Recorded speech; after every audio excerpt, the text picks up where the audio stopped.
Technical analysis class 3 में आप सभी का स्वागत है। ये पैटर्न आपको दिखाया है, ऑलरेडी हमने इसके बारे में डिस्कस भी किया हुआ है कि ये कैंडलस्टिक चार्ट पैटर्न है ना। ये आप देख सकते हैं रिलायंस का, अगर हम देखिए तो इस तरह से भी हमको मूवमेंट पिछले में देखने को मिल जाएगा, जिसको डबल टॉप कहते हैं। तो देखिए अभी हम दिखा रहे हैं कि इंडिविजुअली आपको कैसे दिखेगा। ये है प्राइस, ऊपर की तरफ हम प्राइस दिखाते हैं, ये जो है ग्रीन। तो ये कैंडल का ये जो मेन पार्ट होता है इसको बॉडी बोलते हैं। ऊपर का बात अपर शैडो बोलते हैं, लोअर वाला पॉइंट जो है उसको लोअर शैडो बोलते हैं। ठीक है, तो एक कैंडल का, हर एक कैंडल का अपना अपना नजरिया होता है। देखिए ये जो पॉइंट है ये ऊपर की तरफ खुला, फिर नीचे आया, फिर इस टाइम के अंदर, इस जोन के अंदर ये घुमा और ऊपर जाके प्राइस ऑफ होता है, तो इसको ग्रीन में ये बंद होना होता है। ऐसा ये रेड कैंडल ऊपर में खुलता है और बंद होता है नीचे में जाके, और इसी वजह से इसमें रेड दिखता है। तो ग्रीन कलर है वो पॉजिटिव है, जो रेड कलर है वो निगेटिव है। कुछ स्पेशल कैंडल भी आपको दिखेंगे, जैसे डोजी हो गया, long leg doji, gravestone doji, dragon fly doji. ये जब अपीयर होता है चार्ट में तो इसका एक अलग सा सिग्निफिकेंस होता है और उस हिसाब से आप डिसीजन ले सकते हैं। मैंने आपको दिखाया हुआ है एक चार्ट में, देखिए ऊपर देखते हैं कहाँ पे है। यहाँ पे आप देखिए इस तरह से यहाँ पे आपको दिख रहा है कि जैसे यहाँ पे अपीयर हुआ ये वाला कैंडल तो प्राइस ऊपर गया, फिर यहाँ पे ये वाला कैंडल जब अपीयर हुआ तो प्राइस नीचे आया, ये वाला जब अपीयर हुआ तो आपका प्राइस देखिए नीचे आया, फिर ये वाला जो कैंडल यहाँ पे जो है डोजी वाला आप देख रहे हैं तो ये प्राइस ऊपर गया। तो ये सब जो स्पेशल कैंडल कुछ है और उसका कुछ प्रॉपर्टीज है, तो उसके हिसाब से हम किसी भी स्टॉक का मूवमेंट पकड़ सकते हैं। और ये लगभग 80 to 90% श्योर होता है, ये नहीं है कि 100% श्योर होगा, ये कोई भी नहीं बोल सकता, लेकिन प्रोबेबिलिटी बहुत ज़्यादा होता है।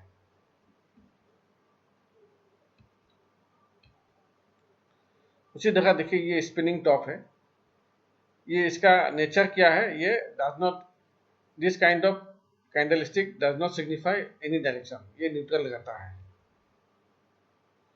इस टाइप का अगर आपका मिलता है कैंडलस्टिक पैटर्न, जिसमें आपका पहले रेड कैंडल बनेगा, फिर ग्रीन बनेगा, वो जो ग्रीन जो है रेड के अंदर रहेगा, इसका बाउंड्री के अंदर रहेगा, तो उसको बुलिश आगामी बोलते हैं। और ये इंडिकेट करता है कि जो प्राइस डाउन हो रहा था उसके लास्ट में अगर ऐसा अपीयर होता है तो चांसेस है कि प्राइस ऊपर की तरफ जाएगा। उसी तरह से इसको बियरिश आगामी बोलते हैं इस पैटर्न को, जहाँ पे ग्रीन के अंदर रेड बनेगा, रेड जो कैंडल है इसके जोन के अंदर रहेगा, तो प्राइस अगर टॉप में ये वाला कैंडलस्टिक पेयर बनता है तो मैक्सिमम चांस होता है कि प्राइस वहां से करेक्शन होगा। देखिए ये वाला है बुलिश आगामी, यहाँ पे बना है और उसके बाद प्राइस ऊपर से नीचे आ रहा था, बुलिश आगामी बनने के बाद प्राइस ऊपर जाना स्टार्ट किया, और फिर यहाँ पे देखिए एक डोजी बना, और डोजी बनते ही वो सिग्नल देता है आमतौर पे प्राइस नीचे आने का।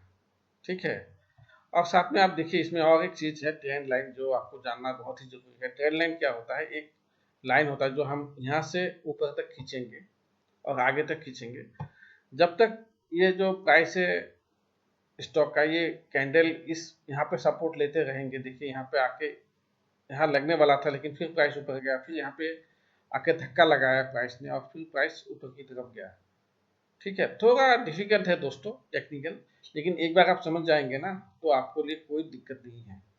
ये बेसिक आइडिया है, अगर आप जान जाएंगे तो आपके लिए कोई दिक्कत नहीं है। तो देखिए जैसे प्राइस ऊपर गया तो बहुत लोग क्या करते हैं, ऐसा ट्रेंड लाइन बना लेते हैं, आगे तक खींच लेते हैं, और वो लोग ये मानते हैं कि जैसे ही ये लाइन को ब्रेक करेगा वो will come out of the trade. तो जैसे ऊपर गया जाके यहाँ पे देखिए इसने सपोर्ट लिया और फिर ऊपर गया, और आप यहाँ पे देखिए ये नीचे तो आया, डोजी तो बना भी बना, नीचे भी आया, और इस कैंडल ये ट्रेंड लाइन को इसने ब्रेक कर दिया, और जैसे ही ब्रेक करते हैं तो जो ट्रेडर होते हैं वहां से वापस निकल जाते हैं।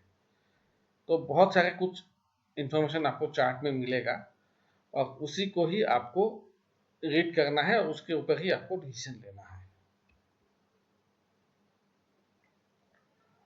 देखिए बहुत लोग क्या करते हैं, कैंडल को ही उसका जो टॉप है उसको स्टॉप लॉस रखते हैं और यहाँ पे एंट्री लेते हैं। ऐसा दोजी अगर बन जाता है तो यहाँ पे 42 में आप देखिए यहाँ पे ऊपर जाने का चांसेस रहता है, तो यहाँ पे स्टॉप लॉस लगा लेते हैं और ऊपर का टारगेट छोड़ देते हैं।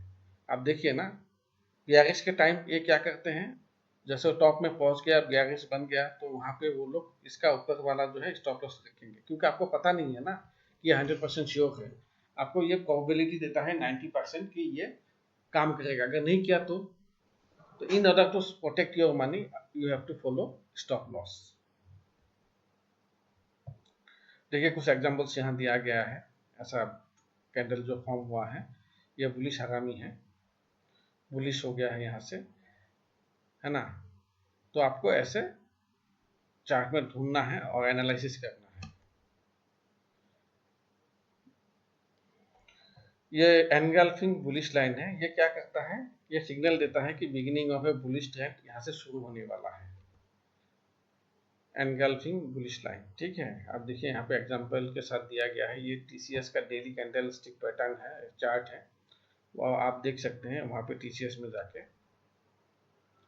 ये 42 हरामी, ये कंसीडर्ड एज 42 पैटर्न, जब ये इपिया होगा इसका मतलब है 42 प्राइस स्टार्ट होने वाला है, ठीक है ना। यहाँ पे 42 हरामी का एक एग्जांपल आपको दिखाया जा रहा है। सपोर्ट एंड रेजिस्टेंस लेवल, ये एक भी बहुत बड़ा अच्छा कॉन्सेप्ट है, एग्जांपल के साथ हमको बताएंगे। आप देखिए प्राइस जो होता है स्टॉक का कभी ऊपर जाता है कभी नीचे आता है, कभी ऊपर जाता है कभी नीचे आता है, कभी ऊपर जाता है कभी नीचे आता है। तो मान लीजिए एक बार ऊपर जाके यहाँ पे प्राइस ने ऊपर जाना बंद किया और फिर यहाँ से नीचे आया, नीचे आके फिर इस लेवल पे आके प्राइस रुक गया और फिर ऊपर जाना स्टार्ट किया। तो यहाँ से जैसे वो नीचे आता है तो इसको मानते हैं रेजिस्टेंस, मतलब प्राइस इसके ऊपर नहीं जाएगा। यहाँ के ऊपर जाने से लोग सेल करना स्टार्ट करते हैं और फिर यहाँ जब आएगा प्राइस तो यहाँ पे लोग बाय करना स्टार्ट करते हैं, तो यहाँ पे इसको बोलेंगे सपोर्ट, समझ गए ना। और फिर सपोर्ट ऐसा करके ऊपर जा रहा है तो इसको अगर ब्रेक कर देता है, ये रेजिस्टेंस को ब्रेक करके ऊपर चला जाता है, तो ये रेजिस्टेंस बनेगा अगले टाइम, ये जब नीचे आएगा तो ये रेजिस्टेंस उसके लिए सपोर्ट बनेगा, ठीक है।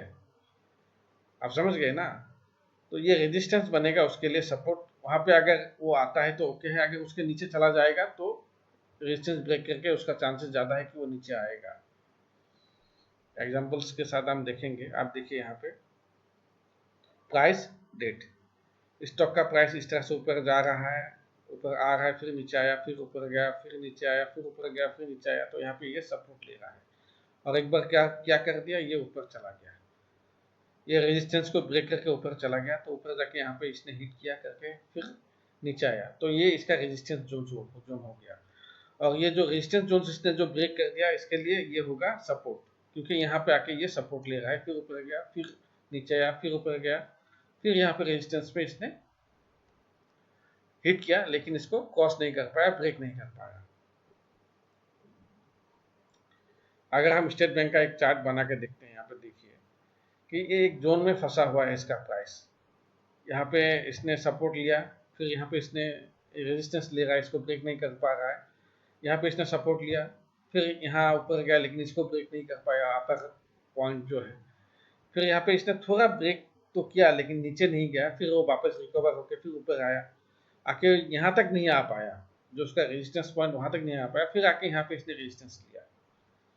तो इस तरह से आपको रेंज ढूंढने होते हैं स्टॉक का, और आमतौर पे एक बार अगर रेजिस्टेंस जो होता है वो रेजिस्टेंस वो रेस्पेक्ट करता है, उसका जो सपोर्ट होता है उस सपोर्ट को रेस्पेक्ट करता है, तो ट्रेडर जो होता है वो सपोर्ट पे बाय करते हैं, एंड रेजिस्टेंस में जब यहाँ पे आपका आएगा यहाँ पे सेल कर लेते हैं, यहाँ पे वेट करते हैं, या तो सेल कर देते हैं या तो वेट करते हैं। अगर प्राइस नीचे आना हुआ स्टार्ट करते हैं तो वो लोग यहाँ पे अपना प्रॉफिट लेके निकल जाते हैं। तो इस टाइप का कॉन्सेप्ट है दोस्तों, बहुत ही आसान कॉन्सेप्ट है, आपको आशा करता हूँ अच्छा लगा है। तो दोस्तों मिलते हैं अगले वीडियो में।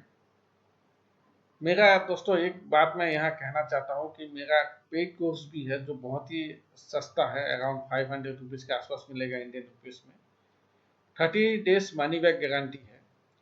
अगर आपको ये फ्री वाला कोर्स अच्छा लगे तो आप उस पर ज्वाइन कर सकते हैं, क्योंकि उसमें काफ़ी डिटेल्स दे के रखा हुआ है। ये कोर्स तो आपको 1.5 घंटे में खत्म हो जाएगा, लेकिन वो मोर देन 9.5 आवर्स, लगभग 10 घंटे के आसपास है, और बीच बीच में उस पर अपडेट भी देता रहता हूँ मैं दोस्तों। तो आप उससे भी ज्वाइन कर सकते हैं, उसका लिंक मैं नीचे आपको दे दूंगा। मिलते हैं अगले क्लास में।